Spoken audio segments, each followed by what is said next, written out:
The other way you get points, obviously, eliminations, and it's 4 per elimination. It's huge. It's really hard though in these lobbies, Clay, to beat top players. We saw it last game, but sometimes even through the cracks, Martin can get them done, and that's so important for him. Look at his point threshold overall. It's 29. He's trying to push it up.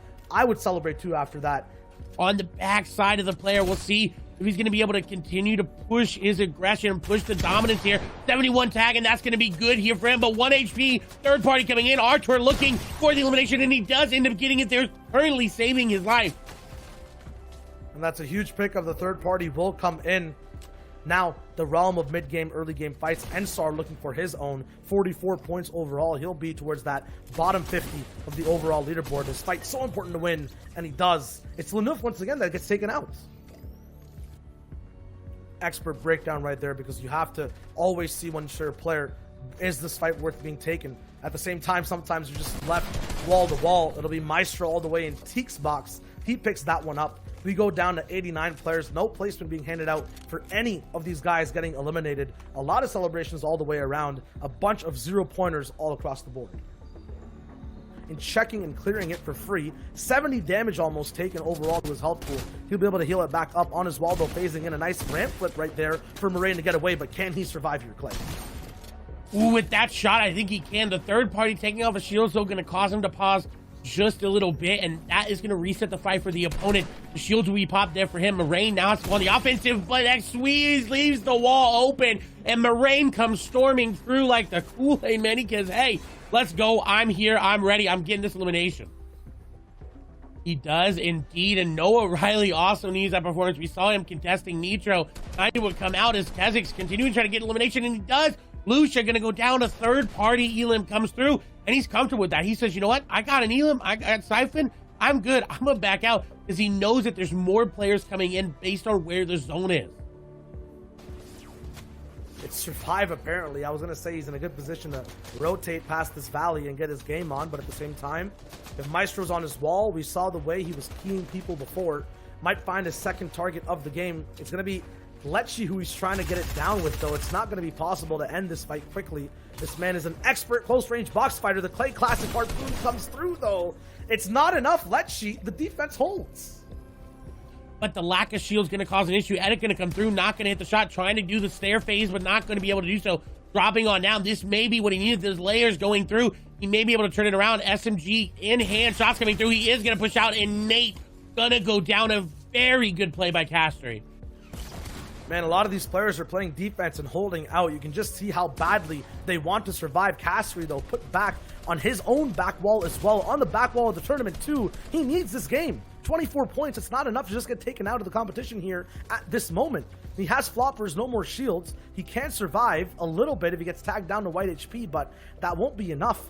As you do see, Storm Surge is there. It may be an issue as Abby says, hold on, wait a minute. Y'all are fighting without me? I want to get in. I want to get involved. As you see, trying to sneak his way on through. Shots going through. We know someone's already low. Rezon going to go down. That means Castery's still there in the fight, but he's immediately disengaging, and Snappy coming out victor with third party that he was already privy to.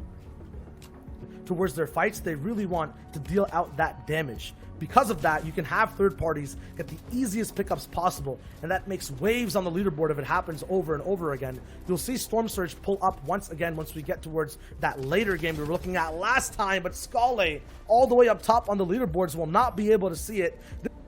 And that was a fight because of Storm Surge. Scally was not high enough on that totem pole where he needed to be, so he decided to push it. I believe I saw CRR go down as well, and that feeds to another big name out of this game as we move into Vidil, who's continuously putting this pressure down onto this player. Norwood going down, Frenzy going down, Storm Surge taking effect. Vidil is going to come out. I did not think he was. Fremont had him on the ropes there, but Vidil able to make those edits his, and the shotgun shots just connecting in time. It definitely could, but he's being very aggressive because he knows that. He realizes that that's in his head.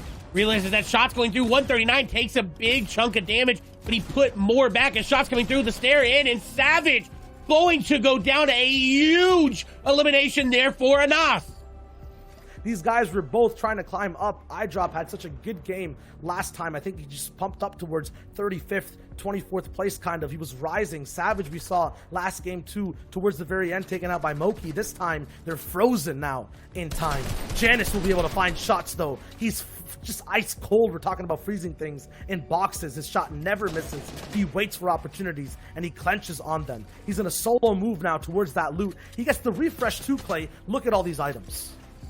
Every single portion of the leaderboard is just activating, glowing right now. Every movement, every shot has an overall effect on points. 62 players left alive. Joban tries to get into the box. Although it's not endgame, it feels as intense. This elimination could be so important. No eliminations just yet. The harpoon is there. One wall separating Mage from certain doom, disaster. Joban tries to find him a huge shot from the green pump, and he has the mythic drum gun now. And you said it may not be endgame, but this is Grand Finals Day 2. Every stake, every elimination, every move you make has so many ripples throughout the pond. As Trulix is going to go down there to fray, but Mongrel right on the backside. Mongrel going in, shots going through. One pump spray, and Mongrel might be starting to come back here into this game. Everyone's rising up. We saw Droban move up across the board from 81st on to 41st. Now Mongrel, who was in 40th so far, is trying to move himself towards the top. Savage not there in front of him. iDrop not a competition factor at all in this game for as much as they can for a point so far. As Queasy going in, shots may come through here. This player trying to stay alive at their back foot. Queasy continuing up the pressure from every angle. Other people coming in as well. Ezek's going down.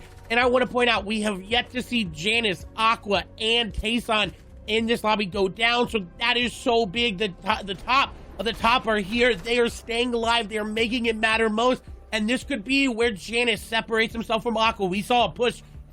The entire top 10 to top 30 are going to be in this complete condominium of builds, but they are not in zone. Everyone is kind of just trapped all the way at the back.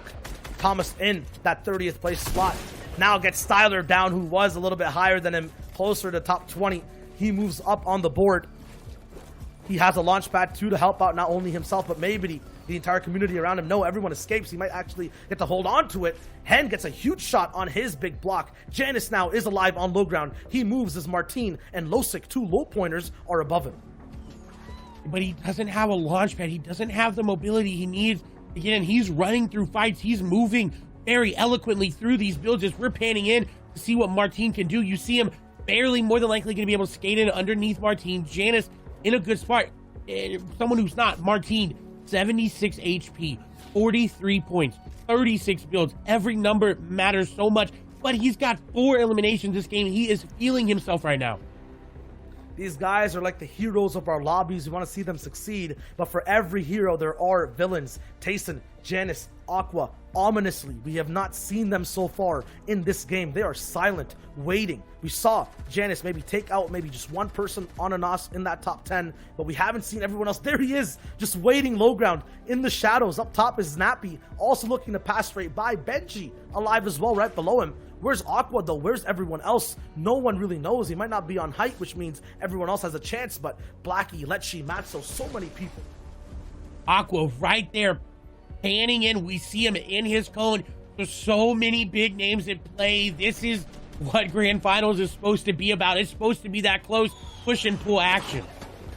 They aren't in control though. Both Janus, Aqua, low ground will have to actually make the trek themselves to the next portion of the zone. It's the rest of the leaderboard that has the first say. They launch pad over. Martine now picks things up, and he's moving both in this game and across the standings. The heavy snipe there, will he actually puncture the base and dive right in? No, it's too early. So much damage about Swarm Surge. Losic taking out shots. We saw him all the way on height. He takes Noah down. Martine calls someone else down to his box, ported straight through, but he does not find that elimination. The pressure's still there. He's trying to get anything done. No materials. Finally finds one. It's onto MXer, who I believe was also somewhere near that top slot. Martine is moving through. Absolutely shambles though.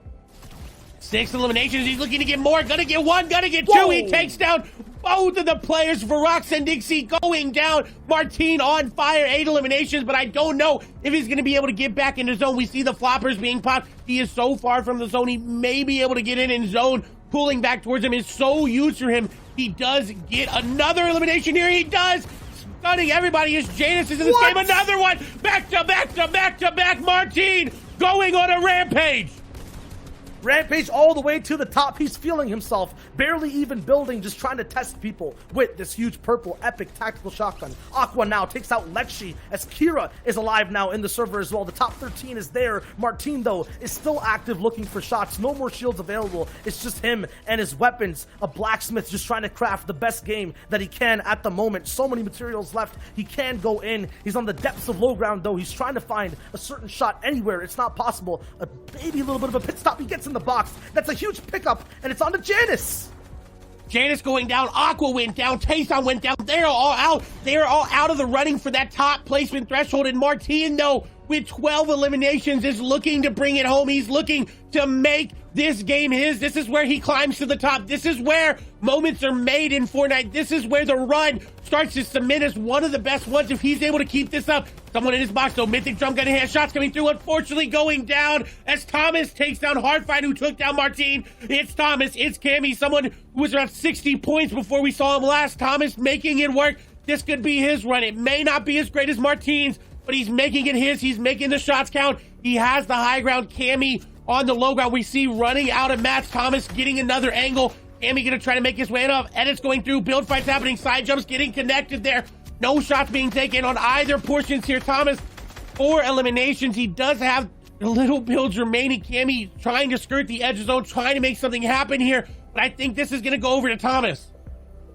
Thomas now at that 100-point range. He's soaring all the way through both on height and those standings. Cammy is just trying to survive down at low. He does have that grappler, I think I heard in the box, though. This will be a 1v1 drawn out. 1 minute left on this zone. The clock ticks down. Harpoons available. The heavy snipe Cammy needs to use to just make a little bit of breathing room. Thomas, though, still at the top. Cammy, no mats, has the harpoon, trying to get Thomas down. Thomas just trying to survive. I think both players have no materials. It's going to go down to the final punch. The final 50-50. Thomas up top with the AR, tries to find it. He's actually lower than Cammy. The beam is there. It's a final gamble, and it's Thomas who has the beam. Cammy goes down. Right now, though, Janus still holding on for dear life in that #1 spot. Aqua there behind. Wolfie's taking up that 3rd spot mantle yet again.